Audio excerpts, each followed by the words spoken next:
Shalom umat-umat yang dikasihi Tuhan, berjumpa kembali pada rangkuman pelajaran Sekolah Sahabat yang ke-7. Sebelum kita mulai, mari kita bersatu dalam doa. Bapa kami yang di surga, saat ini kami memerlukan Roh Kudus untuk memimpin hati dan pikiran kami masing-masing, sehingga kami dapat mengerti dengan benar firman Tuhan yang akan kami pelajari pada saat ini. Terima kasih ya Tuhan. Dalam nama Tuhan Yesus yang telah menjadi juru selamat dan penebus kami. Amin. Minggu ini kita tiba di pelajaran yang ke-7 yang berjudul Hukum dan Kasih Karunia.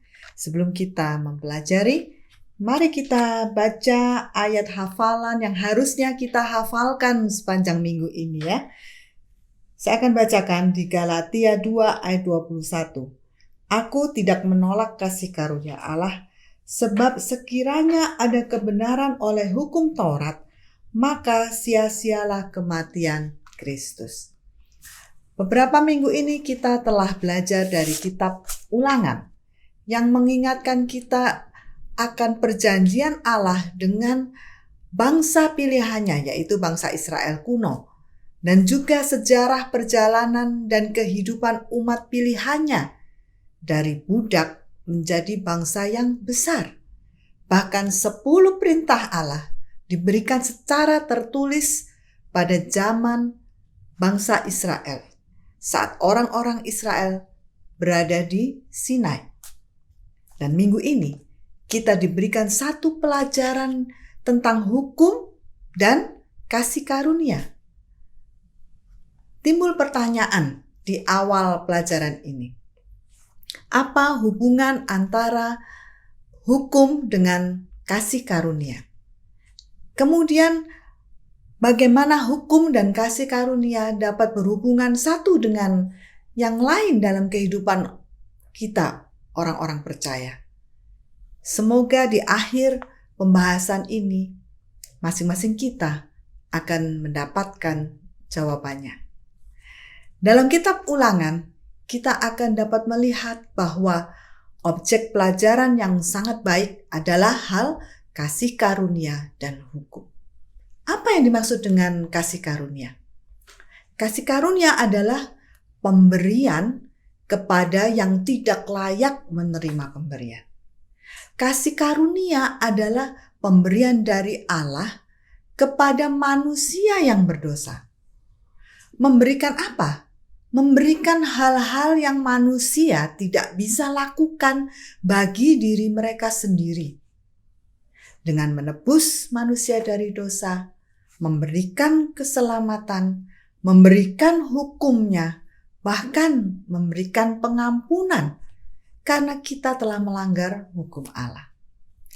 Kitab Ulangan juga adalah petunjuk-petunjuk terakhir dari Musa kepada bangsa Israel kuno sebelum mereka masuk ke tanah Kanaan. Saat mereka berada di perbatasan, sebelum mereka merebut tanah yang dijanjikan Allah, Musa mengulangi lagi. Dan di antara petunjuk-petunjuk itu terdapat perintah untuk menurut.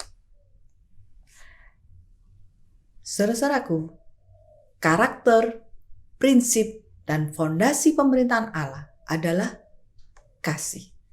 Dan Allah menginginkan agar kita pun mengasihinya.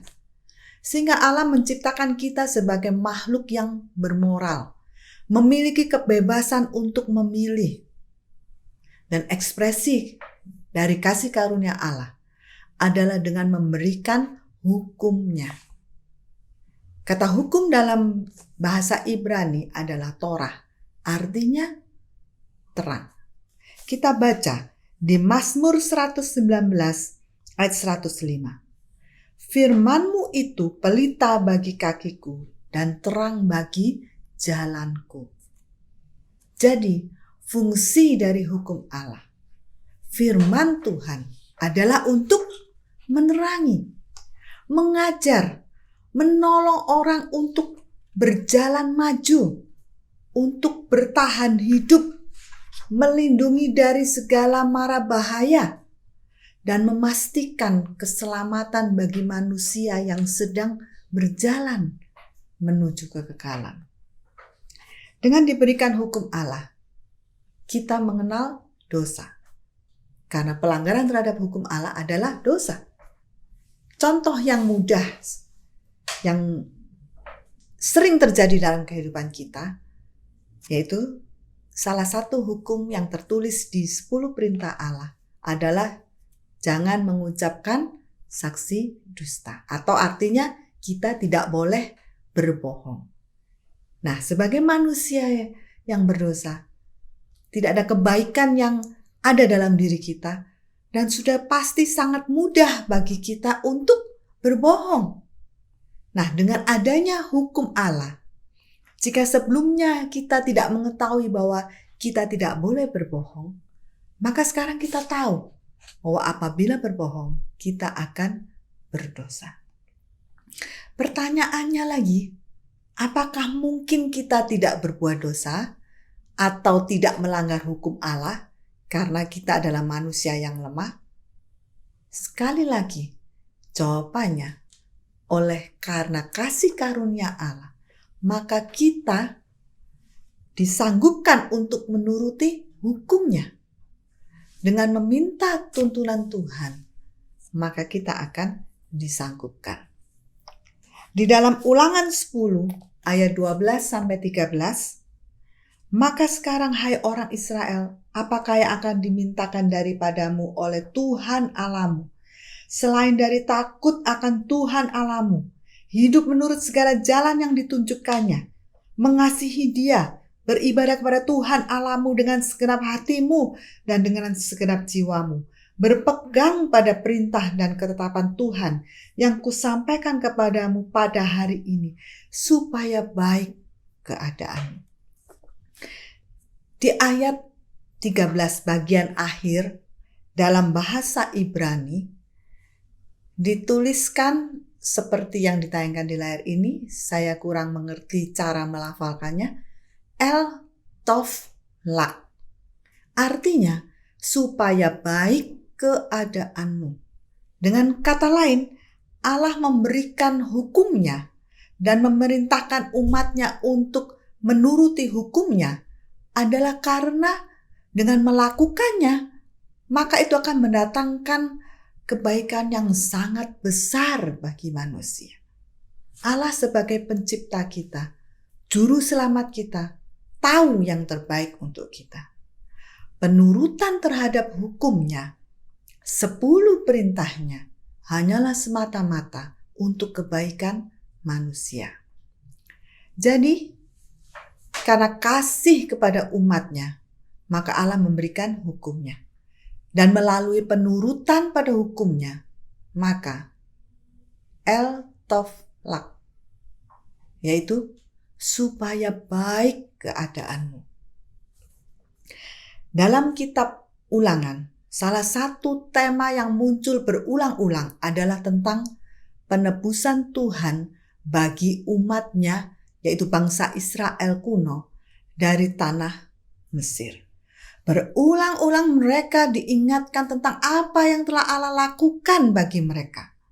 Dan faktanya, peristiwa keluaran dirujuk sebagai contoh dalam perjanjian baru. Peristiwa keluaran ini adalah suatu lambang dari keselamatan oleh iman di dalam Kristus. Terdapat di dalam Ibrani 11 ayat 29. Karena iman, maka mereka telah melintasi Laut Merah, sama seperti melintasi tanah kering, sedangkan orang-orang Mesir tenggelam ketika mereka mencobanya juga. Bangsa mana yang pernah menyaksikan hal besar ini di sepanjang sejarah dunia kita ini? Musa mengulangi hukum Allah, yaitu 10 perintah Allah. Dan ada satu hukum yang ditekankan oleh Musa. Di dalam Ulangan 5 ayat 6-15, silakan nanti dibaca sendiri.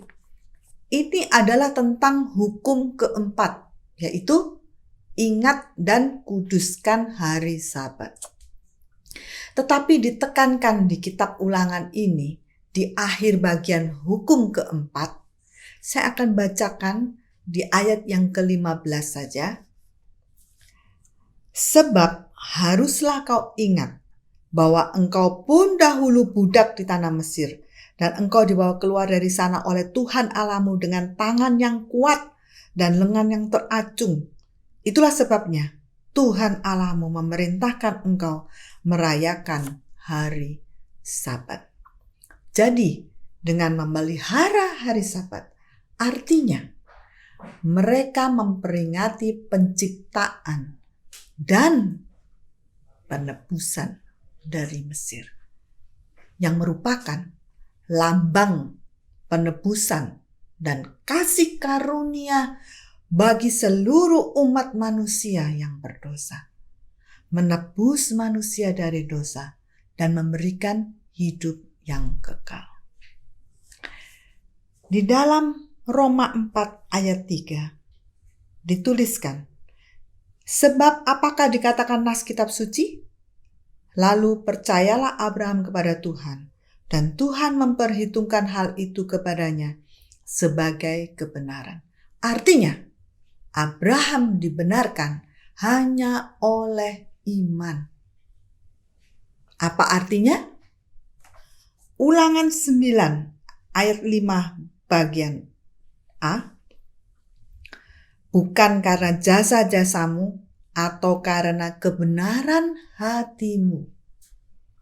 Allah menyelamatkan kita bukan karena jasa atau karena kebenaran kita, tetapi karena Allah berjanji dalam Injil yang kekal, sebuah janji yang diberikan kepada kita di dalam 2 Timotius 1 ayat 9. Dialah yang menyelamatkan kita dan memanggil kita dengan panggilan kudus, bukan berdasarkan perbuatan kita, melainkan berdasarkan maksud dan kasih karunia-Nya sendiri yang telah dikaruniakan kepada kita dalam Kristus Yesus sebelum permulaan zaman.